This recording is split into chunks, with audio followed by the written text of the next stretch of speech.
Don't let that fire girl pass you by. Look real close, that strobe light. About to have a party. Let's get it started. I'm looking for a girl with a body. So it's Saturday right now. I'm doing absolutely nothing at all. When I wasn't doing YouTube on the side, which was anything that wasn't 3 months ago, I guess. Dude, weekends were like existential dread level shit. I hated them, bro. I used to sleep 5 hours a day each day of the week, all the way up until Saturday, and the whole idea was I was going to sleep through the weekend. Essentially, I'd wake up for ASX, which is the Australian market opening, and I'd work around that to NSE noon. And the reason why I'd work to NSE noon is because I hated trading NSE like market close, and I hated trading after hours. Now, I think the reason why I hated trading after hours was when you're trading in after hours, there's obviously not as much volume as during NSE open or something like that, right?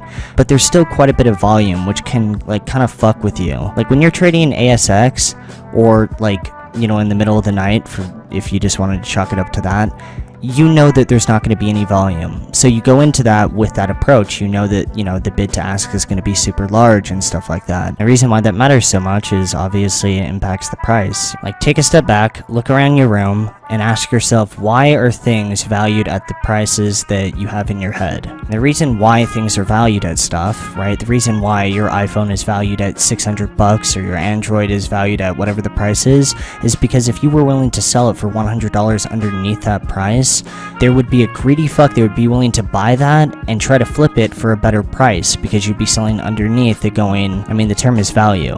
But on the flip side, if you try to sell your phone for, let's say, $200 more than whatever you thought the fair price was, it'd be really hard to find someone that would be willing to buy that. And obviously the reason why it'd be hard is because there's already people that are selling your exact same phone for, let's say, $50 above whatever you thought the fair price was.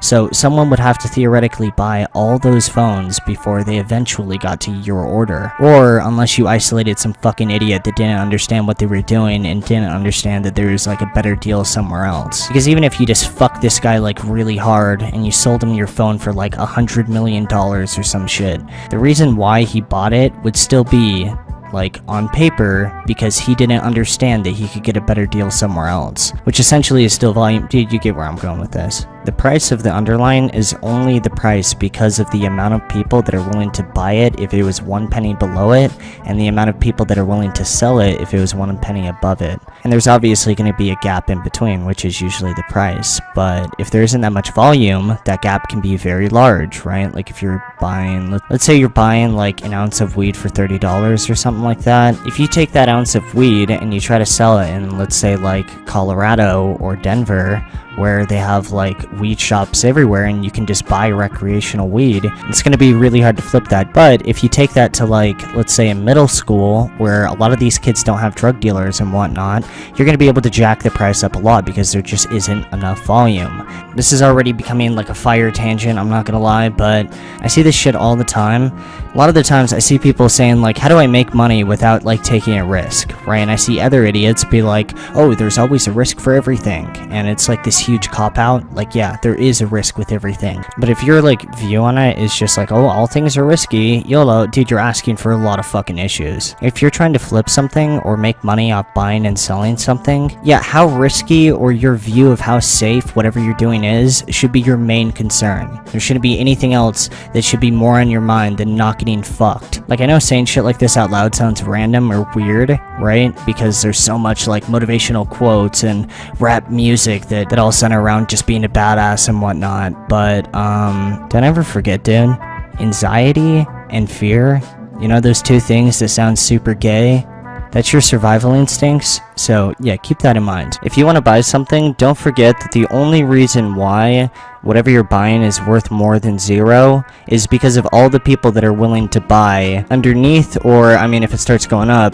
the price that you originally got in, which is called your position. And the only thing keeping you away from making profit is all the people that are willing to sell above you. Technically, it's called the support and resistance, but this is already just a crazy tangent. I guess if you're an inspiring drug dealer, this topic might be a little bit useful in the future. I don't know. No funny though, I feel a lot of people think that stuff like this is just abstract, math or whatever the fuck.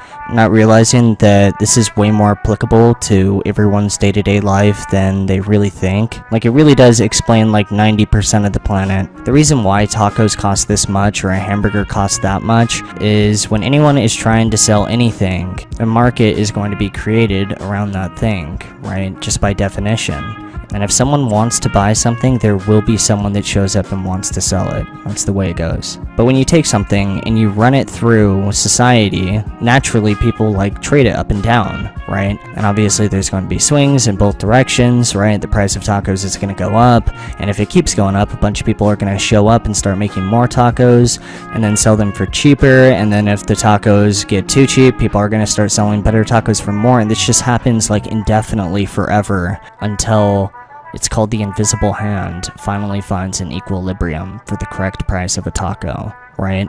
And this is the reason why everything costs the way it does. Anyways, that's how you sell drugs, or that's how you survive. I mean, this is really how the world works, in all honesty. I hope I've inspired at least a few people to start selling drugs. You guys ever take a step back and realize that, like, human civilization is really just barter at the end of the day? Everyone at their core is selling something, right? Even if they're not, like, physically selling something, they're selling an idea. They're trying to pitch you on something, right? And that idea usually benefits them a little bit or whatever the fuck, but that's like life in a nutshell. The government is trying to pitch you that there's something out there to get you, so you keep business with them and let them expand and whatnot. A corporation is trying to keep business with you and is obviously going to try to pitch you that your life is going to be really shit if you don't buy their product, or your life's going to be like amazing if you end up buying their product. You know, it goes both ways. And this is pretty much what civilization is since the beginning of time. And, you know, I feel like when I say that, it sounds like so just like a big downer. Like, my little brother hits me up from time to time, and he's like, you know, you gotta teach me how to make some money. Teach me how, like, the world works. Teach me about the stock market. And I'll talk to him about, like, stuff like this, and he'll sit there and he'll be like, you know, that makes sense, but Jesus, that's kind of depressing. And I just sit there and I'm like, why? When you decide to buy something, especially continuously, it actually usually does improve your life, or else you wouldn't keep buying it. Right? It's really, I don't think the world is out to get you. Like, a lot of people, I feel like, get this idea that everyone's out to get them, when I don't think that that's the truth at all. I think that most people just want to be profitable, and the way that they make money is by giving services or products to people that people actually fuck with. I mean, people might not admit that they fuck with it. I don't think there's that many people that, like, their identity is like McDonald's #1 fan or some shit like that. But clearly, people are fucking with whatever McDonald's is putting out. Because I guarantee you, if everyone stopped eating McDonald's tomorrow, they wouldn't exist, bro. There's no other way of saying it. And, dude, even technically, me thinking out loud right now is technically barter, because I'm, like, trying to keep interest and stuff like that. Dude, everything at its core is barter. Dude, even sex is barter. Jesus Christ, what was even the start of this video? Oh, I hate weekends. I'm just gonna beat everyone to the joke, bro. I need to get a fucking life. Alright, I'm gonna get some food, though, because I'm hungry as shit, and I haven't even brushed my teeth yet, and I actually just woke up. Am I the only one that drinks coffee when they wake up and then brushes their teeth? I don't know, but I'm gonna go do that right now. Appreciate all the support on videos like this, and also on Always Lucky. That shit has been fire. Alright, I'm gonna get something to eat, bro. This is like taste in my mouth is fucking with me, and my voice is dead. If you're 15 years old, you should be spending $30 on an eighth of weed. Good luck, everyone. Have a great day. I would love people saying, "Oh, if you come back," I love if you.